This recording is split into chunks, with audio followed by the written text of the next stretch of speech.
Hi, I'm Matt Geiger. My goal is to get you the full, unbiased story on issues, not the liberal story or the conservative story. In this video, I'm going to give you my take on free trade as a moderate. Like any other issue, I think that we need to start by asking a couple questions. First, is free trade even a good thing as a whole for the United States? Obviously, if the answer to this question is no, then there's no need to really go any further than that. But if we do get past that hurdle, we need to understand who benefits and who's hurt from free trade. That'll give us the full picture to weigh the pros and cons and figure out if there's a good solution on the issue of free trade. So the first question I have is free trade actually good on the whole? And the overwhelming evidence says yes. Economists agree on very little, but conservative and liberal economists alike agree that free trade's a net benefit to America. In fact, a wide majority of economists believe that we should eliminate our tariffs and non-tariff barriers entirely. Multiple articles have been written in favor of free trade and reducing tariffs by both liberal and conservative economists. Studies have indicated that free trade and lower trade restrictions increase GDP. Surveys of economists have shown that a vast majority even favor unilaterally reducing tariffs and non-tariff barriers.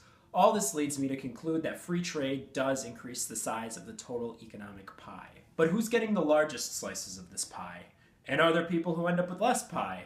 The next step is understanding how much we benefit and who exactly is hurt from free trade. Unfortunately, teasing out the impact of free trade is really tough because you have the intertwined impact of three major economic shifts: NAFTA and other free trade agreements, increased trade with China, and technological advances, especially robots and computers. With all these things going on, you'll hear a variety of economic happenings, good and bad, all attributed to NAFTA.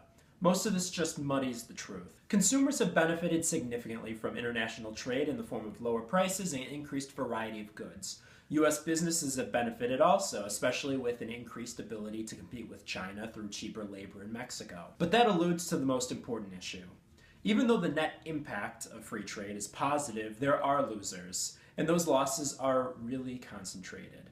Jobs in some industries, especially the auto industry, have been decimated as jobs move to Mexico. Free trade has created a lot of higher paying jobs to offset some of those losses in the form of additional export jobs and hiring from corporate growth. But most economists believe the net impact is more jobs lost than created in the US. So we have our trade-off. We know free trade on the whole is a net positive, but are we willing to lay off entire industries to achieve those benefits?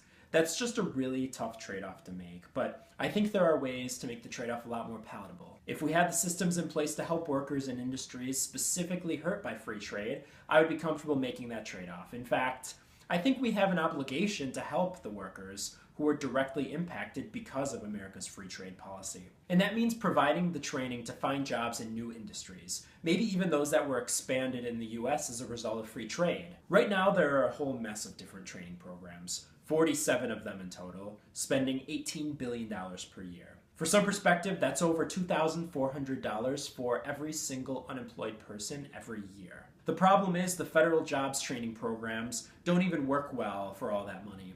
Most people think they're wasteful, out of touch, and useless for the majority of people who need them the most. If the current programs don't work, then there might be a better way. According to a Department of Labor report, the training programs that work best are those that have a strong connection between what's being taught and the skills employers need. The report specifically points out that having accurate, up-to-date labor market data is crucial to making sure that a person's getting training in an area that will actually lead to a job. Let's be honest, this just sort of sounds like common sense to me, but these are specifically the sorts of things that government bureaucracies find really challenging to handle. I think there are better ways to incentivize the market to do these things instead of hoping the bureaucracy will correctly guess what the labor market wants. So to deal with that, I'd look into providing a dollar amount to private training programs contingent on each person actually getting a job.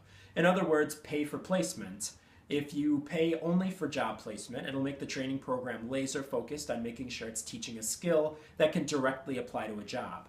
Under this idea, a training program has an incredibly strong incentive to make sure that a laid-off worker gets a job. It also has an incentive to forge relationships with employers to understand what the employers actually need. And better still, we know exactly what we're getting for each taxpayer dollar that we spend. When we pay, we know it isn't going to waste because we pay only for the actual results. So at the end of the day, here's where I sit on free trade. On the overall policy of free trade, my opinion is that we should do what we can to improve life for the average American, and that means continuing to open our country to free trade. There is a cost of not engaging in free trade, and that's the opportunity cost of cheaper goods and the most productive use of American labor to deliver services domestically and to the rest of the world, and we can't just ignore that cost. But on the other hand, we can't just shrug off the impact that free trade has on specific industries. We have an obligation to help those people displaced in the name of the greater good. And I think a good place to start is providing a cash incentive to private training programs for delivering actual results. Now, I understand that people on both sides of the debate may disagree with me. At the very least, though, people on both sides of the political spectrum need to acknowledge the trade-offs involved, both the positives on one side and the negatives on the other. It's up to you, though, ultimately, to decide how you think America should manage that trade-off. Thanks for watching.